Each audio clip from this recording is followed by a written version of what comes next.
ഐസും കട്ടയിൽ അങ്ങോട്ട് പെയിൻ്റ് അടിച്ച് കളയാം എന്നുള്ളൊരു തുനിഞ്ഞിറങ്ങി അങ്ങോട്ട് മുന്നോട്ട് ഇറങ്ങിയതാണ്. ഞാനിപ്പോൾ ഇതുവരെ 98 മീഡിയങ്ങൾ പൂർത്തിയാക്കി കഴിഞ്ഞു. 100 എന്നുള്ളൊരു ലക്ഷ്യം എന്ന് പറയുന്നത് ഒരു റെക്കോർഡിനോ ഗിന്നസ് വേൾഡ് റെക്കോർഡിനോ ഒന്നും വേണ്ടിയിട്ടല്ല. 4 ദിവസം ഞങ്ങൾക്ക് പറ്റിയ സ്ഥലങ്ങൾ അന്വേഷിച്ച് നടക്കലായിരുന്നു ആദ്യം.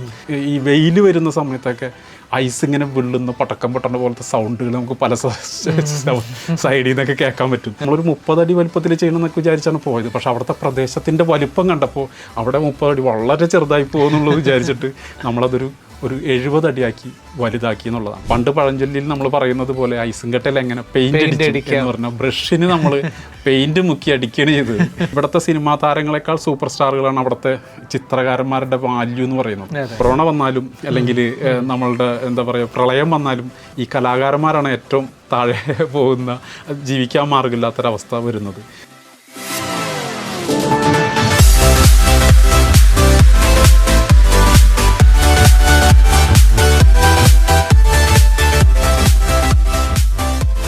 കല എന്നത് കേവലം ഒരു സൃഷ്ടി മാത്രമല്ല, അതൊരു പ്രതിഷേധമാണ്, സമൂഹത്തോടുള്ള ചോദ്യമാണ്, കലാകാരൻ്റെ വേദനയാണ്. തൻ്റെ കലയിലൂടെ സംസാരിക്കുന്ന കലാകാരൻ ഡാവിഞ്ചി സുരേഷ് എത്തുന്നു ഇന്നത്തെ ഗസ്റ്റ് റൂമിൽ. നമസ്കാരം സ്വാഗതം. നമസ്കാരം. എന്തൊക്കെയുണ്ട് വിശേഷങ്ങൾ? നല്ല വിശേഷങ്ങൾ. ഡാവിഞ്ചി സുരേഷിനെ എപ്പോഴെങ്കിലുമൊക്കെ കാണുകയാണെങ്കിൽ ചോദിക്കാനായിട്ട് ഇങ്ങനെ കാത്തിരുന്നൊരു ചോദ്യമാണ് എനിക്ക് ആദ്യം ചോദിക്കാനുള്ളത്. അതെന്താണ്? എങ്ങനെയാണ് ഈ ഐസ് കട്ടയ്ക്ക് ഒരു പഴഞ്ചൊല്ലുണ്ടല്ലോ, ഐസ് കട്ടയ്ക്ക് പെയിന്റ് അടിക്കല്ലോ മോനെ എന്ന് പറയാറുണ്ടല്ലോ. ഐസ് കട്ടയ്ക്ക് പെയിന്റ് അടിച്ച ഒരാളാണ്, അങ്ങനെ ഒരു ചരിത്രം തിരുത്തി എഴുതിയ ഒരാളാണ്. എങ്ങനെയാണിത് ഐസ് കട്ടയ്ക്ക് പെയിന്റ് അടിക്കാൻ പറ്റിയത്? ഐസ് കട്ടയിൽ പെയിന്റ് അടിക്കാൻ പെയിന്റ് അടിക്കണമെന്ന് ഞാൻ പല വേദികളിലും പറഞ്ഞിട്ടുള്ളതാണ്, പല അഭിമുഖങ്ങളിലും പറഞ്ഞിട്ടുള്ളതാണ്. ഒരു 10 വർഷമായിട്ട് ഞാനത് പറഞ്ഞുകൊണ്ടേയിരിക്കുന്നുണ്ട്. ശരിക്കും പറഞ്ഞു കഴിഞ്ഞാൽ നമ്മളുടെ കലാകാരന്മാർക്കൊരു പ്രചോദനം കൊടുക്കാനും ഒരു മോട്ടിവേഷൻ കൊടുക്കാനും ആർക്കെങ്കിലും ഇത് ചെയ്യാൻ കഴിയുമെങ്കിൽ ചെയ്യട്ടെ എന്ന് കരുതിയിട്ടാണ് വർഷങ്ങളായിട്ട് ഇത് പറഞ്ഞുകൊണ്ടിരിക്കുന്നത്. അപ്പോൾ ഞാൻ പ്രതീക്ഷിച്ച പോലെ ലോകത്ത് നമ്മൾ നെറ്റിൽ സെർച്ച് ചെയ്താൽ പോലും ചിലപ്പോൾ ഇത്രയും വലിയൊരു ചിത്രം, ഇത്രയും കളർഫുള്ളായിട്ടുള്ളൊരു ചിത്രം ഒരു സ്ഥലത്തും കാണാൻ കഴിഞ്ഞിട്ടില്ല. അപ്പോൾ എന്നാൽ പിന്നെ നമ്മളുടെ ഒരു എന്താ പറയുക ഒരു ഒരു സാഫല്യം പോലെ, ഒരു ആഗ്രഹം പോലെ ഐസും കട്ടയിൽ അങ്ങോട്ട് പെയിന്റ് അടിച്ച് കളയാം എന്നുള്ളൊരു തുനിഞ്ഞിറങ്ങി അങ്ങോട്ട് മുന്നോട്ട് ഇറങ്ങിയതാണ്. എന്താ പറയുക, ഒരു റിസ്ക് പിടിച്ചൊരു പ്രോഗ്രാം തന്നെയായിരുന്നു അത്. കാരണം നമുക്കൊരു വലിയൊരു എക്സ്പീരിയൻസ് ആയിരുന്നു ആ ഒരു ഐസും കട്ടയിൽ പെയിന്റ് അടിക്കാന്നാണ്. പൊതുവേ നമ്മൾ നേരത്തെ പറഞ്ഞ പോലെ തന്നെ വെള്ളത്തിന് മുകളിൽ വരയ്ക്കരുത്, അല്ലെങ്കിൽ ഐസും കട്ടയിൽ പെയിന്റ് അടിക്കാൻ പറ്റൂല എന്നുള്ള രീതിയിലുള്ളൊരു ചിന്തകൾ നമ്മുടെ സ്വാഭാവികമായിട്ടും പഴഞ്ചൊല്ലുകളും അല്ലെങ്കിൽ പഴയ കാരണവന്മാരൊക്കെ പറഞ്ഞു കേട്ടിട്ട് നമ്മൾ ഒരുപാട് അറിവുകളുണ്ട്. പക്ഷേ അതിൽ നിന്ന് അതൊക്കെ നമുക്ക് മാറ്റി തിരുത്തി കുറിക്കാൻ പറ്റണം. മാറ്റങ്ങളുടെ കാലമാണ്, തിരുത്തലുകളുടെ കാലമാണ്. അപ്പോൾ നമുക്ക് എങ്ങനെ അത് ചെയ്യാൻ കഴിയും എന്നുള്ള ചിന്തയാണ്. ഇപ്പോൾ നിങ്ങൾക്കറിയാം, ഒരു 100 മീഡിയങ്ങൾ ചെയ്യണം എന്നുള്ളൊരു ആഗ്രഹവുമായിട്ട് മുന്നോട്ട് പോയിട്ടുള്ള ഒരാളാണ്. ഞാനിപ്പോൾ ഇതുവരെ 98 മീഡിയങ്ങൾ പൂർത്തിയാക്കി കഴിഞ്ഞു. അതെ, 100 എന്നുള്ളൊരു ലക്ഷ്യം എന്ന് പറയുന്നത് ഒരു റെക്കോർഡിനോ ഗിന്നസ് വേൾഡ് റെക്കോർഡിനോ ഒന്നും വേണ്ടിയിട്ടല്ല. പക്ഷേ ഒരു കലാകാരൻ്റെ ആഗ്രഹമാണ് ഒരു 100 മീഡിയങ്ങളിൽ, വ്യത്യസ്ത മീഡിയങ്ങളിൽ വ്യത്യസ്ത രീതിയിൽ ചിത്രങ്ങൾ തീർക്കണം എന്നുള്ളത്. അപ്പോൾ അങ്ങനെ നമ്മൾ 98ാമത്തെ മീഡിയമാണ് ഈ ഐസ് കട്ടയിൽ പെയിന്റ് അടിക്കുക എന്ന് പറഞ്ഞൊരു സംഭവം. പക്ഷേ ഐസ് കട്ടയിൽ പെയിന്റ് അടിക്കുക എന്ന് പറയുന്നത് നമ്മുടെ നാട്ടിലെ അന്തരീക്ഷ വായുവിൻ്റെ താപനില അനുസരിച്ചിട്ടാണ് ഇതിൻ്റെയൊക്കെ ഒരു ശരിക്കും പറഞ്ഞാൽ പെയിൻ്റ് അല്ല കലരുന്നത്, ഐസാണ് ഉരുകുന്നത് ശരിക്കും. പക്ഷേ നമ്മൾ എന്താ പറയുക, ഈ ലഡാക്ക് ലേയിൽ ഉള്ള കാലാവസ്ഥ എന്ന് പറയുന്നത് ജനുവരി ഫെബ്രുവരി മാസങ്ങളിലൊക്കെ ഭയങ്കര കൊടും തണുപ്പായിരിക്കും. -12 ഡിഗ്രിയിൽ നിന്നിട്ടാണ് ഇപ്പോൾ ഏറ്റവും ലാസ്റ്റ്. ഇപ്പോൾ ചൂട് കൂടിക്കൊണ്ടിരിക്കുകയാണ്, അവിടെ തണുപ്പ് കുറഞ്ഞുകൊണ്ടിരിക്കുന്ന സമയമാണ്. പകൽ സമയങ്ങളിൽ -12 ഡിഗ്രിയും അതുപോലെ തന്നെ രാത്രിയാകുമ്പോൾ 18-20 ഡിഗ്രിയിലേക്കൊക്കെ പോകുന്ന ഒരിതാണ്. നമുക്ക് അവിടെ ചെല്ലുമ്പോൾ തന്നെ ശരിക്കും പറഞ്ഞാൽ നമ്മൾ ഒരു 2-3 ജോഡി ഡ്രസ്സ് ഇട്ടിട്ട് വേണം നമുക്ക് പുറത്തിറങ്ങണമെങ്കിൽ. മാത്രമല്ല അവിടുത്തെ ഓക്സിജൻ ലെവൽ വളരെ കുറവാണ്. അതുകൊണ്ട് തന്നെ നമ്മൾ 2 അടി നടക്കുമ്പോൾ തന്നെ നമുക്ക് കിതപ്പും അല്ലെങ്കിൽ ബ്രീത്തിങ് പ്രശ്നങ്ങളൊക്കെ നമുക്ക് വരാൻ സാധ്യത കൂടുതലാണ്. ഒരു ദിവസം നമ്മളവിടെ മുറിയിൽ റെസ്റ്റ് എടുത്തിട്ട് വേണം പിറ്റേ ദിവസം മുതൽ നമുക്ക് പുറത്തിറങ്ങാൻ. അങ്ങനെ ഒരു 3-4 ദിവസം ഞങ്ങൾക്ക് പറ്റിയ സ്ഥലങ്ങൾ അന്വേഷിച്ച് നടക്കലായിരുന്നു ആദ്യം. നമുക്ക് മനോഹരമായിട്ടുള്ളൊരു സ്ഥലം വേണം, കാരണം നമ്മൾ കൈലാസത്തിലാണ് വന്നിരിക്കുന്നുള്ളൊരു ചിന്തയാണ്. കാരണം ചുറ്റും ഹിമാലയ പർവ്വതങ്ങളാണ് കാണുന്നത്. മാത്രമല്ല ശിവരാത്രിയാണ് നമ്മുടെ മുന്നിൽ നിൽക്കുന്നത്. ശിവഭഗവാന്റെ ഒരു ചിത്രമാണ് നമുക്ക് തീർക്കാനുള്ളത്. അപ്പോൾ എന്തായാലും ഒരു മനോഹരമായിട്ടുള്ളൊരു സ്ഥലം തന്നെ ആയിരിക്കണം. അങ്ങനെ കുറേ സ്ഥലങ്ങൾ കാണുന്ന സ്ഥലങ്ങളിലൊക്കെ ഐസ്, അവിടുത്തെ ഒരു കാലഘട്ടത്തിൻ്റെ ഒരു പ്രത്യേകത എന്ന് പറഞ്ഞാൽ ഈ ടൈമിലൊക്കെ ജനുവരി മാസങ്ങളിലൊക്കെ അവിടുത്തെ തടാകങ്ങളും അതുപോലെ തന്നെ അവിടുത്തെ പുഴകളും നദികളൊക്കെ മുകൾ വശം ഒരു 5 അടി കനത്തിൽ വലിയ ഐസ് കട്ടയായി മാറും. അതിന് മുകളിൽ മഞ്ഞ് വന്ന് വീണടക്കുകയും ചെയ്യും. ഇതാണ് അവിടുത്തെ അവസ്ഥ.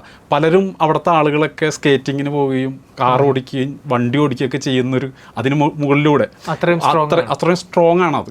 പക്ഷേ നമുക്കറിയില്ല, അത് ഞങ്ങൾ ചെന്ന സമയം എന്ന് പറയുന്നത് ഐസ് ഉരുകുന്ന ഒരു സമയമാണ്. പല സ്ഥലങ്ങളിലും ഐസൊക്കെ ഉരുകി വെള്ളമായി കഴിഞ്ഞു. നമുക്ക് നമ്മൾ ഏറ്റവും പ്രധാനമായിട്ട് എന്ത് പെയിൻറ് ഉപയോഗിച്ച് നമുക്കിത് ഐസും കട്ടയിൽ അടിക്കാൻ പറ്റും. അപ്പോൾ അവിടെ വാങ്ങാൻ കിട്ടുന്ന കടകളിൽ നിന്ന് കിട്ടുന്ന കുറേ പെയിൻറ്റുകൾ, ഇപ്പോൾ സ്പ്രേ ബോട്ടിൽ മേടിച്ചു, അതുപോലെ തന്നെ കളർ പൗഡറുകൾ മേടിച്ചു, ഇനാമൽ പെയിൻറ്റ് മേടിച്ചു, എമൽഷൻ പെയിൻറ്റ് മേടിച്ചു. അങ്ങനെ പലതരം പെയിൻറ്റുകൾ നമ്മൾ പല സ്ഥലങ്ങളിലായിട്ട് പരീക്ഷിച്ച് നോക്കി. അവസാനം എമൽഷൻ പെയിൻ്റാണ് വാട്ടറുമായിട്ട് കണക്റ്റഡ് ആയിട്ട് എക്കോ ഫ്രണ്ട്ലി ആയിട്ടുള്ള നമ്മൾ ഭിത്തിക്കൊക്കെ അടിക്കുന്ന ഒരു എമൽഷൻ പെയിൻറ്റ്. അവിടുത്തെ കാലാവസ്ഥയിൽ അതൊരു ടൈറ്റായിട്ടുള്ളൊരു പെയിൻറ്റ് കൂടിയാണ്. അപ്പോൾ അതുകൊണ്ട് തണുപ്പ് കൊണ്ട് തന്നെ വെള്ളം പോലെയല്ല, നമുക്ക് നമ്മുടെ നാട്ടിൽ കിട്ടുന്ന പോലെ വെള്ളം പോലെയല്ല, ഒരു ടൈറ്റായിട്ടുള്ള പേസ്റ്റ് രൂപത്തിലാണ് നമ്മളത് ഐസ് കട്ടയുടെ മുകളിൽ അടിച്ചത്. അവിടുത്തെ താപനില അനുസരിച്ചിട്ട് ഈ രാത്രി വൈകിട്ട് സമയം മുതൽ പിറ്റേ ദിവസം രാവിലെ ഒരു 9-10 മണി വരെയൊക്കെ ആ തണുപ്പ് തന്നെ ആയിരിക്കും. ഒരു -14 ടൈമിന് 18-14 സമയമാണ്. അപ്പോൾ ആ ടൈമിൽ ഐസ് ഉരുകില്ല ഒരിക്കലും. ശരിക്കും ഒരു ഫ്ലാറ്റ് പ്രതലം പോലെ, ഒരു സിമെൻറ്റ് തറ പോലെ ഐസ് അവിടെ കിടക്കുന്നു എന്നുള്ളതാണ്. അപ്പം ഞങ്ങൾ ചെന്ന് കണ്ടെത്തിയ ഒരു സ്ഥലം എന്ന് പറയുന്നത് 2 മലകൾക്കിടയിലുള്ള ഒരു സ്ഥലമാണ്. അവിടെ വെള്ളം കെട്ടി നിൽക്കുന്ന വലിയൊരു പ്രദേശമാണ്, വലിയ ഗ്രൗണ്ട് പോലെ കാണുന്ന ഒരു പ്രദേശമാണ്. അപ്പോൾ ആ പ്രദേശത്ത് മുകളിൽ വെള്ള പുതച്ച പോലെ ഇങ്ങനെ മഞ്ഞ് മൂടി കിടക്കുകയാണ്. പക്ഷേ മഞ്ഞ് കുറച്ച് മാറ്റിയാൽ നമുക്ക് ഐസിൻ്റെ കട്ട തറ നല്ല കാണാൻ സാധിക്കും. പക്ഷേ നമ്മൾ സൈഡിലേക്ക് വരുമ്പോൾ, ഈ പുഴയുടെയൊക്കെ സൈഡിലേക്ക് വരുമ്പോൾ കനം കുറവാണ്. ചവിട്ടിയാൽ ചിലപ്പോൾ താന്നു പോകും, അടിയിൽ വെള്ളമുണ്ട് എന്നുള്ളത് ബോധ്യം നമുക്ക് ഉണ്ടാവും. നമ്മൾ വരയ്ക്കുന്ന സമയത്തൊക്കെ തന്നെ നമുക്ക് ഈ വെയിൽ വരുന്ന സമയത്തൊക്കെ ഐസ് ഇങ്ങനെ വിള്ളുന്ന പടക്കം പൊട്ടണ പോലത്തെ സൗണ്ടുകൾ നമുക്ക് പല സൈഡിൽ നിന്നൊക്കെ കേൾക്കാൻ പറ്റും. ചില സമയത്തൊക്കെ നമ്മൾ ഭീതിയോടുകൂടി തന്നെയാണ് നിന്ന് വരയ്ക്കുന്നത്. അതുപോലെ തന്നെ അടിയിൽ വെള്ളത്തിൻ്റെ മർദ്ദം ഇങ്ങനെ തള്ളുന്നതായിട്ടൊക്കെ ഉള്ള ഒരു പ്രഷറും കൂടി നമുക്ക് കേൾക്കാൻ സാധിക്കും. അതൊരു വെയിലിൻ്റെ ടൈമിൽ മാത്രമാണ്. അല്ലാത്ത രാവിലെ തുടങ്ങി ഒരു 8-9 മണി വരെ ഒന്നും ഒരു കുഴപ്പമില്ല.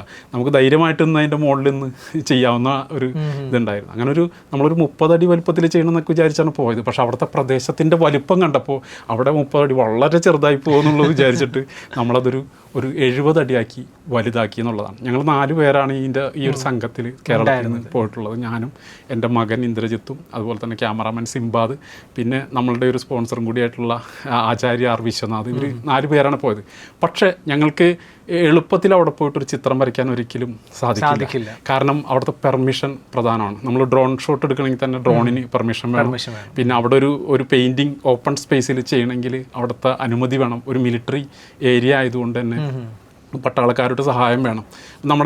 ഞാൻ ആദ്യം അന്വേഷിച്ച അതാണ്, നമ്മുടെ നാട്ടിൽ ഏതെങ്കിലും മേജർമാരുണ്ടോ എന്നുള്ളതാണ്. പക്ഷേ കൊടുങ്ങല്ലൂർ തന്നെ ഒരു മേജർ ജനറൽ ഉണ്ടായിരുന്നു. വിവേകാനന്ദൻ എന്നാണ് അദ്ദേഹത്തിൻ്റെ പേര്. അദ്ദേഹത്തിനോട് കാര്യം പറഞ്ഞു. അദ്ദേഹം 12 വർഷമായിട്ട് റിട്ടയർ ചെയ്തിട്ടുള്ള ഒരാളാണ്. പക്ഷേ എങ്കിൽ പോലും അദ്ദേഹത്തിൻ്റെ പഴയ ഗ്രൂപ്പുമായിട്ട് സംസാരിച്ചിട്ട് അദ്ദേഹം നേരെ ലഡാക്കിലുള്ള ഇപ്പോഴത്തെ കമാൻഡിങ് ഓഫീസറായിട്ട് സംസാരിച്ചിട്ട്, അതുപോലെ ബ്രിഗേഡിയന്മാരൊക്കെ ആയിട്ടൊക്കെ സംസാരിച്ച് ഇങ്ങനെ ഒരു ആഗ്രഹം ഒരു കലാകാരൻ പറഞ്ഞിട്ടുണ്ട്, നിങ്ങളെ കൊണ്ട് എന്തെങ്കിലും ഒരു സഹായം ചെയ്യാൻ പറ്റുമോ എന്ന് ചോദിച്ചപ്പോൾ തന്നെ അവർ ആദ്യം ചെയ്തത് ഒരു പോലീസ് പെർമിഷൻ, മജിസ്ട്രേറ്റിൻ്റെയും ഡിസ്ട്രിക്ട് പോലീസിൻ്റെയും മജിസ്ട്രേറ്റിൻ്റെയും പെർമിഷൻ, ഡ്രോൺ ഷോട്ട് ചെയ്യാനുള്ള പെർമിഷൻ അവിടെ ഏത് സ്ഥലത്ത് വേണമെങ്കിൽ റീജിയനിൽ എവിടെ വേണമെങ്കിലും നമുക്കത് ചെയ്യാനുള്ളൊരു അനുമതി പത്രം ആദ്യം നമുക്ക് അയച്ചു തന്നു. അപ്പോൾ വലിയ സന്തോഷമായി. നമുക്കത് ചെയ്യാൻ ഇനി പുറപ്പെട്ടാൽ മാത്രം മതി എന്നുള്ള രീതിയിൽ അവിടെ ചെന്ന സമയത്താണ് ഞങ്ങളെ കുറച്ചും കൂടി ഞെട്ടിച്ചുകൊണ്ട് ഒരു പട്ടാളക്കാരനെ തന്നെ ഞങ്ങളുടെ കൂടെ ഈ തുടക്കം മുതൽ ഈ സ്ഥലം കാണാനും ഒപ്പം ഈ വർക്ക് ചെയ്യുന്നിടത്ത് നമുക്ക് നിർദ്ദേശങ്ങൾ തരാനൊക്കെ ആയിട്ട് ഒരു പട്ടാളക്കാരൻ കൂടെ നമുക്കൊരു സൈനികൻ കൂടെ ഉണ്ടായിരുന്നു. അതൊരു വലിയൊരു അനുഗ്രഹമായിരുന്നു. പിന്നെ ഒരു ജനവാസ കേന്ദ്രത്തിലല്ല ഞങ്ങൾ വരച്ചത്, ഒരു ഉള്ളേരിയയിലുള്ളൊരു മലയുടെ നടുക്കാണ് ഞങ്ങൾ പോയിട്ട് ചെയ്യുന്നത്. അവിടുത്തെ നാട്ടുകാരിൽ ഒരാൾ ഞങ്ങളോട് പറഞ്ഞിരുന്നു, സെൻറ്ററിലേക്കൊന്നും പോകരുത്, അവിടെ ഐസിൻ്റെ കനം കുറവായിരിക്കും, അതുകൊണ്ട് ശ്രദ്ധിക്കണം, കരയോട് ചേർന്നുള്ള സ്ഥലത്ത് തന്നെ വേണം. അപ്പോൾ കരയോട് ചേർന്ന് ഒരു 20 അടി മാറിയിട്ടാണ് 70 അടി വലുപ്പത്തിലാണ് നമ്മൾ ഈ ഒരു സ്പേസ് ഉണ്ടാക്കിയെടുത്തത്. അവിടെ ഗ്രാഫൊക്കെ സ്കെച്ച് ചെയ്തു. തലേ ദിവസം ഒരു 4 മണിക്ക് വന്നിട്ട് നമ്മളത് എന്താ പറയുക ആദ്യം സ്കെച്ച് ചെയ്ത് തലമുടിയുടെ ഭാഗം കുറച്ച് പെയിൻറ്റ് ചെയ്ത് വെച്ചു. പിറ്റേ ദിവസം രാവിലെ വെളുപ്പിന്, കാരണം വെയിൽ നമുക്ക് പ്രശ്നം ഉണ്ടാക്കും എന്നുള്ളത് ഉറപ്പായിരുന്നു. അപ്പോൾ അതുകൊണ്ട് തന്നെ നമ്മൾ രാവിലെ ഒരു 6 മണിക്കൊക്കെ വന്ന് ഒരു മല ഇറങ്ങിയിട്ട് വേണം ഈ സ്പോട്ടിലേക്ക് എത്തണമെങ്കിൽ. വണ്ടി പോകില്ല. ഞങ്ങൾ ഈ സാധനങ്ങളൊക്കെ ചോന്ന് താഴെ ഇറങ്ങി നമ്മൾ അവിടെ രാവിലെ 7 മണി മുതൽ വരയ്ക്കാൻ തുടങ്ങി. ഒരു 11 മണിയോടുകൂടി ഈ പറഞ്ഞ പൊട്ടലും ചീറ്റലും സൗണ്ടുകളൊക്കെ കേട്ട് മാത്രമല്ല പൂർത്തിയാക്കിയൊരു വിധം. നമ്മൾ എന്താ പറയുക, നമ്മൾ സ്പ്രേ അടിക്കുകയോ പൊടി തൂകുകയോ ചെയ്യാതെ പണ്ട് പഴഞ്ചൊല്ലിൽ നമ്മൾ പറയുന്നത് പോലെ ഐസും കട്ടയിൽ എങ്ങനെ പെയിന്റ് അടിക്കുക എന്ന് പറഞ്ഞാൽ ബ്രഷിന് നമ്മൾ പെയിന്റ് മുക്കി അടിക്കുകയാണ് ചെയ്തത്. അപ്പോൾ അത് ചെറിയൊരു ചിത്രമല്ല, വലിയൊരു ചിത്രം തന്നെ നമുക്ക് തീർക്കാൻ സാധിച്ചു. അതിൽ ഒരുപാട് പേരുടെ പ്രാർത്ഥനകളും ഒരുപാട് പേരുടെ പ്രോത്സാഹനങ്ങളൊക്കെയാണ് ഞങ്ങൾക്കൊരു പ്രചോദനമായിരുന്നത്. നമുക്ക് ഇതിനു മുൻപ് നമ്മൾ വെള്ളത്തിന് മുകളിലും ചെയ്തിട്ടുണ്ട്. വെള്ളത്തിൽ വരച്ച വര പോലെ എന്ന് പറയുന്നത് പോലെ വെള്ളത്തിന് അതും നമുക്ക് ചെയ്യാം. ഒരു 4 ചിത്രങ്ങൾ എനിക്ക് വെള്ളത്തിന് മുകളിൽ ചെയ്യാൻ പറ്റുന്നുണ്ട്. വെള്ളത്തിനുള്ളിൽ പോയിട്ട് വെള്ളത്തിനടിയിൽ പോയി മുങ്ങിപ്പോയി കിടന്ന് സ്കൂബ ഡൈവിങ് പഠിച്ചിട്ട് നമുക്കൊരു ചിത്രം, വലിയൊരു ചിത്രം 50 അടി ചെയ്യാൻ സാധിച്ചിട്ടുണ്ട്. അപ്പം അത്തരത്തിലുള്ള വ്യത്യസ്തമായിട്ടുള്ള ഓരോരോ എന്താ പറയുക ചിത്രങ്ങളാണ് നമ്മളുടെ മനസ്സിലുള്ളത്. ഇനിയൊരു 2 കൂടി ചെയ്താൽ നമുക്ക് ചിലപ്പോൾ നമ്മുടെ ലക്ഷ്യം പൂർത്തിയാവും. അതിലേക്കാണ് ഞാൻ വരുന്നത്. 100ാമത്തെ എന്ത് മീഡിയം ഉപയോഗിക്കാനായിട്ട് പ്ലാൻ ഉണ്ടോ മനസ്സിൽ? അങ്ങനെ പ്രത്യേകിച്ച് ഞാനത് പ്ലാൻ ചെയ്തിട്ടില്ല. അത് എൻ്റെ നാട്ടിൽ തന്നെ കുറച്ച് ജനങ്ങളുടെ മുമ്പിൽ ചെയ്യണം എന്നാണ് എൻ്റെ ഒരു ആഗ്രഹം. 100 ഒരു വലിയൊരു സംഭവമാക്കി മാറ്റണം എന്നാണ് ഞാൻ ആഗ്രഹിക്കുന്നത്. ചിലപ്പോൾ മീഡിയത്തിനോ അല്ലെങ്കിൽ ചെയ്യുന്ന രീതിക്കോ ആയിരിക്കില്ല പ്രധാനം. ഞാൻ 100 തയ്ക്കുന്നു എന്നുള്ളൊരു സംഭവം തന്നെയാണ്. പക്ഷേ മാക്സിമം നമ്മൾ ഇപ്പോൾ നമ്മൾ വെള്ളത്തിന് മുകളിൽ വരച്ചു, വെള്ളത്തിനടിയിൽ വരച്ചു, തീയിൽ വരച്ചു, പുകയിൽ വരച്ചു, പാടത്തും പറമ്പിലും പുല്ലിലും കല്ലിലും ഒക്കെ നമ്മൾ ചെയ്തു. ഇനി തീക്കട്ടയിലും പെയിന്റ് അടിക്കണമെങ്കിൽ അല്ലെങ്കിൽ തീക്കട്ടയിൽ ഒരു വർക്ക് ചെയ്യണമെങ്കിൽ അതും ഞാൻ തയ്യാറാണ്. നമ്മൾ പരിശ്രമിക്കുക എന്നുള്ളതാണ്. ഇപ്പോൾ ആരും പരിശ്രമിക്കാത്തത് കൊണ്ട് തന്നെയാണ് ഈ ഐസും കട്ടയിൽ ഇപ്പോൾ ഇതുവരെ ഒരു പെയിൻറ്റിങ് നമുക്ക് കാണാൻ സാധിക്കാഞ്ഞത്. ചെറിയ ചെറിയ പെയിൻറ്റിങ്ങുകൾ സ്പ്രേ ഒക്കെ ആയിട്ടോ അല്ലെങ്കിൽ വേറെ എന്തെങ്കിലുമൊക്കെ നമ്മൾ കണ്ടിട്ടുണ്ടാവും. പക്ഷേ ഇത്രയും വലിയൊരു പെയിൻറ്റിങ് ഐസും കട്ടയുടെ മുകളിൽ ചെയ്യുന്നൊരു പെയിൻറ്റിങ് ഇതുവരെ ആരും കണ്ടതായിട്ട് നമ്മൾ സെർച്ച് ചെയ്തിട്ട് കണ്ടിട്ടില്ല. അപ്പോൾ അങ്ങനൊരു നമ്മുടെ കേരളത്തിലുള്ള ഒരാൾക്ക് നമുക്ക് ചെയ്യാൻ കഴിഞ്ഞു എന്നുള്ളൊരു സന്തോഷത്തിലാണ് ഇപ്പോഴും ഞാൻ.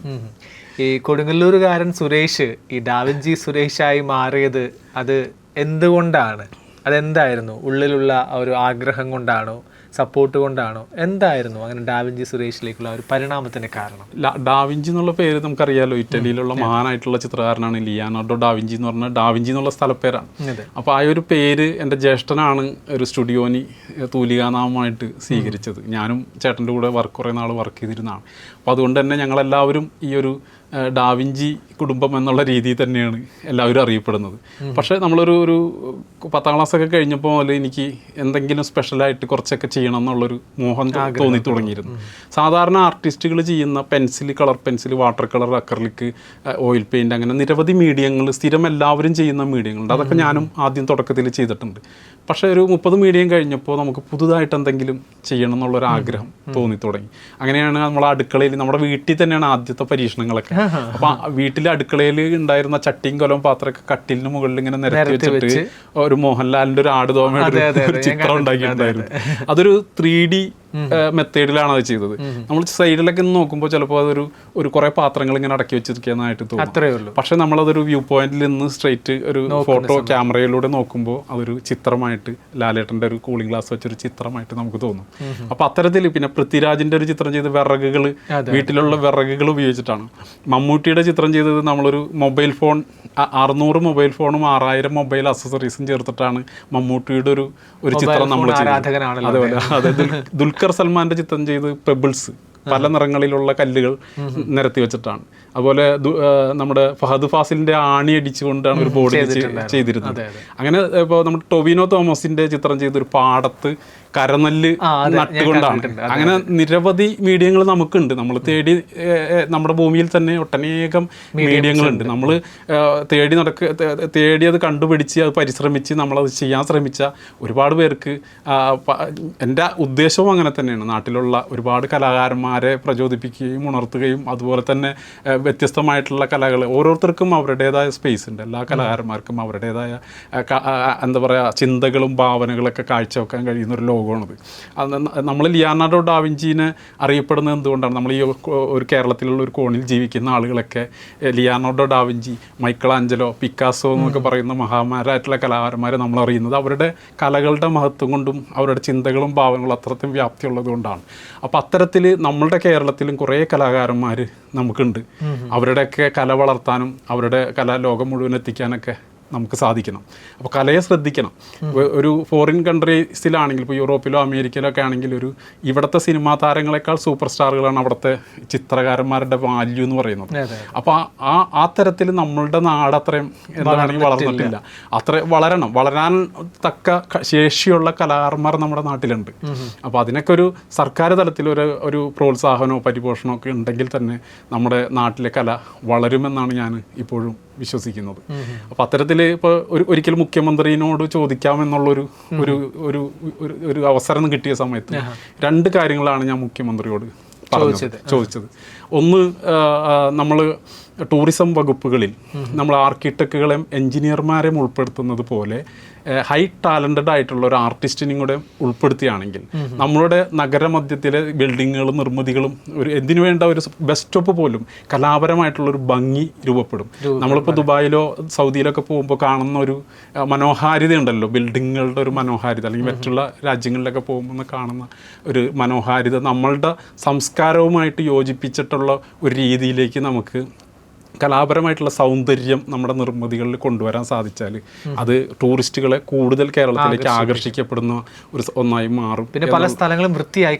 അതെ, അതാണ്. അപ്പോൾ അതുമൂലം ഒരുപാട് കലാകാരന്മാർക്ക് അവസരങ്ങൾ കിട്ടും. അവർക്ക് അവരുടെ ചിന്തകളും ഭാവനകളും ഒക്കെ വളർത്താനുള്ളൊരു കാര്യം കൂടിയായി മാറും. രണ്ടാമത് ഞാൻ പറഞ്ഞൊരു കാര്യം എന്ന് പറയുന്നത് നമ്മളുടെ പ്രദേശവാസികളായിട്ടുള്ള പാവപ്പെട്ട കലാകാരന്മാരെ കുറിച്ചാണ്. കാരണം എന്ന് വെച്ച് കഴിഞ്ഞാൽ നമ്മൾ കൊറോണ വന്നാലും അല്ലെങ്കിൽ നമ്മളുടെ എന്താ പറയുക പ്രളയം വന്നാലും ഈ കലാകാരന്മാരാണ് ഏറ്റവും താഴെ പോകുന്ന, ജീവിക്കാൻ മാർഗമില്ലാത്തൊരവസ്ഥ വരുന്നത്. നമ്മളുടെ പഞ്ചായത്ത് ഓഫീസുകളിലും അതുപോലെ സർക്കാർ ഓഫീസുകളിലും സർക്കാർ മന്ദിരങ്ങളിലൊക്കെ നിലവിൽ പ്രിൻ്റഡ് ആയിട്ടുള്ള ചിത്രങ്ങൾ ചുമരിൽ വെച്ചിട്ടുണ്ടെങ്കിൽ അതെല്ലാം മാറ്റി പ്രദേശവാസികളായിട്ടുള്ള കലാകാരന്മാർ അവിടുത്തെ സാംസ്കാരികമായിട്ട് ബന്ധപ്പെട്ട ഏതെങ്കിലും ഒരു ഒറിജിനൽ ചിത്രം പൈസ കൊടുത്തുകൊണ്ട് തന്നെ, അവർക്ക് അർഹമായിട്ട് കൂലി കൊടുത്തുകൊണ്ട് തന്നെ പ്രദേശവാസികളായിട്ടുള്ള കലാകാരന്മാർക്ക് അവസരം കൊടുക്കുകയാണെങ്കിൽ എല്ലാ ജില്ലകളിലും എല്ലാ നാട്ടിലുള്ള കലാകാരന്മാർക്ക് ജീവിക്കാനുള്ളൊരു അവസരമാവും. മാത്രമല്ല അവർക്കും ഇതുപോലെ പുതിയ ഭാവനകൾ സൃഷ്ടിക്കാൻ കഴിയും, പുതിയ ചിന്തകൾ ഉണ്ടാക്കാൻ കഴിയും. അപ്പോൾ നമ്മളുടെ കല വളരുകയും ചെയ്യും, ഒരുപാട് കലാകാരന്മാർക്ക് അവസരം ലഭിക്കുകയും ചെയ്യും. അത്തരത്തിൽ 2 കാര്യങ്ങളാണ് ഞാൻ മുഖ്യമന്ത്രിയോട് പറഞ്ഞിട്ടുള്ളത്. കാരണം കേരളത്തിൽ ഒരുപാട് കലാകാരന്മാർ അത്തരത്തിൽ ഇങ്ങനെ നമ്മുടെ നാട്ടിലുണ്ട്, അവരൊക്കെ വളർത്തണം എന്നാണ് വിചാരിക്കുന്നത്. ഓക്കെ, ഇനിയിപ്പോൾ ഓരോ ചിത്രവും മനസ്സിലേക്ക് വരുന്നത് എങ്ങനെയായിരിക്കും? ഇപ്പോൾ ചിലതൊക്കെ പ്രതിഷേധങ്ങളായിരിക്കാം, ചിലതൊക്കെ വേദനയായിരിക്കാം. ഓരോ ചിത്രം നമുക്കിത് ചെയ്യാം എന്ന് തോന്നുന്നത് എന്തിൽ നിന്ന് പ്രചോദനം ഉൾക്കൊണ്ടാണ്? നമുക്ക് നമ്മുടെ നാട്ടിൽ നടക്കുന്ന വാർത്തകൾ തന്നെയാണ്. സാമൂഹ്യപരമായിട്ടുള്ള ഒരുപാട് വിഷയങ്ങൾ നമ്മുടെ മുന്നിൽ വരാറുണ്ട്. ഇപ്പോൾ ആദിവാസി മേഖലയിൽ ജീവിച്ചിട്ടുള്ള മധുവിൻ്റെ ഒരു കളിമൺ പ്രതിമ ഞാൻ ഒരെണ്ണം ഉണ്ടാക്കി. അദ്ദേഹത്തിനെ കൊലപ്പെടുത്തിയ സമയത്ത് ഞാൻ ഉണ്ടാക്കിയ ഒരു പ്രതിമയാണ്. അതൊരു ഒരുപാട് ചർച്ച ചെയ്യപ്പെട്ട ഒരു പ്രതിമയാണ് കളിമൺ പ്രതിമ. 1.5 അടി വലുപ്പം മാത്രമേ ആ പ്രതിമയ്ക്കുള്ളൂ. പക്ഷേ അതൊരു പ്രതിഷേധം തന്നെയായിരുന്നു. നേരത്തെ പറഞ്ഞ പോലെ എൻ്റെ ഒരു പ്രതിഷേധമായിരുന്നു. അദ്ദേഹം എങ്ങനെയുള്ളവനായിരുന്നു എന്നുള്ളതല്ല ഞാൻ നോക്കിയത്. മനുഷ്യനോട് ചെയ്ത ആ പ്രവൃത്തിയുടെ പ്രതിഷേധമായിട്ടാണ് ഞാൻ ആ ഒരു ശില്പം ഉണ്ടാക്കിയത്.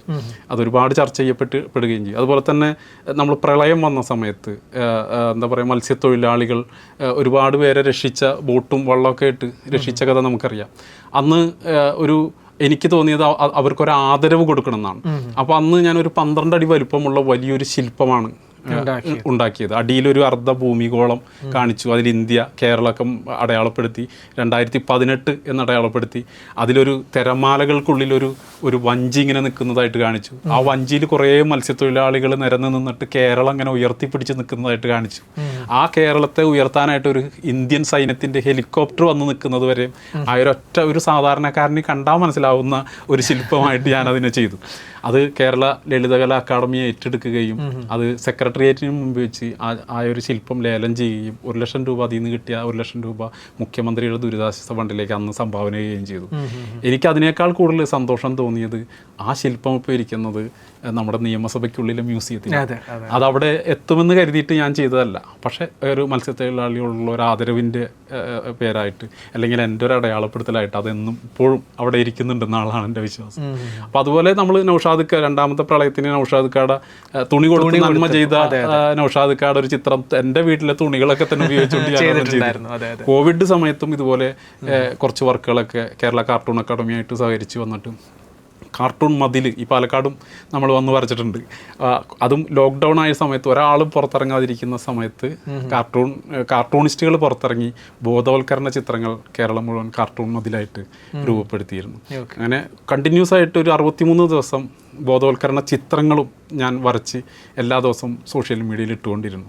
അപ്പോൾ നമുക്ക് ഒരു കലാകാരൻ എന്ന് പറയുന്നത് വാക്കുകൾ നമ്മൾ എന്തിനാണ് ഉപയോഗിക്കുന്നത്? നമ്മുടെ ഉള്ളിലുള്ള ആശയങ്ങളെ മറ്റുള്ളവരിലേക്ക് സംവദിക്കാൻ വേണ്ടിയിട്ടാണ്. അതുപോലെ തന്നെയാണ് ഒരു കലാകാരൻ അവൻ്റെ ഉള്ളിലുള്ള ആശയങ്ങൾ മറ്റുള്ളവരിലേക്ക് എത്തിക്കുന്നത് ചിലപ്പോൾ ചിത്രങ്ങളായിട്ടായിരിക്കാം, ശില്പങ്ങളായിട്ടായിരിക്കാം. അപ്പോൾ അത് ഓരോ കലാകാരനും ഒരു സാമൂഹ്യ പ്രതിബദ്ധത, നാടിന് വേണ്ടിയിട്ട്, നാടിൻ്റെ പ്രശ്നങ്ങൾക്ക് വേണ്ടിയിട്ട് അവൻ്റെ കഴിവുകൾ ഉപയോഗിക്കണം തന്നെയാണ് ഞാനിപ്പോഴും എനിക്ക് പറയാനുള്ളൊരു കാര്യം എന്ന് പറയുന്നത്.